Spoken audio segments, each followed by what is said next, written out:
Pěkný den, chcete mě? Bije ve mně spolehlivý benzínový motor 1.8 16 ventil, který má výkon 85 kW. A ještě se podíváme blíže. Máme tady antikorozní ošetření. Scháňte levnějšího kombíka, na kterého se budete moci spolehnout, který má slušnou akceleraci neboli zrychlení. A spotřeba paliva je solidní, průměr kolem 7-8 litrů benzínu na 100 km. Tak takové auto máte právě před sebou. Na karoserii najdete tu a tam nějakou drobnou oděrku, ale celkově auto působí atraktivním dojmem. Nákup auta pro vás nepředstavuje žádné riziko, protože auto je servisně prohlédnuté, například vyměnili jsme vodní pumpu, a k autu vám také předáme v písemné formě komplexní prověření od společnosti CBIO.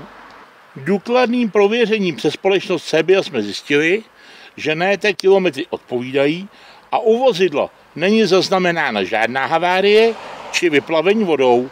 Krásné zprávy, že jo? Na autě sice najdeme místa, která svědčí o nějakém místním lakování karoserie, ale nic vážného to nebylo, protože to nevyšetřovala ani policie a ani to neřešila pojišťovna, čili není o ničem žádný záznam. A navíc si v našem autobazaru můžete sami a zdarma prověřit pravdivost mých slov načtením tohoto QR kódu a zobrazí se vám historie auta. Auto jsem dovezl z Německa, jezdilo v okolí Berlína. A podíváme se do interiéru. Je pěkně zachovalý.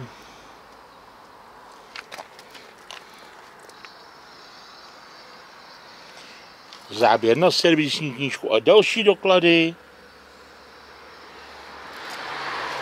Ještě se můžeme třeba podívat na panty, práh dveří, a nebo třeba roh dveří. A pohledem do zavazadlového prostoru se s vámi rozloučím a těším se s vámi na shledanou.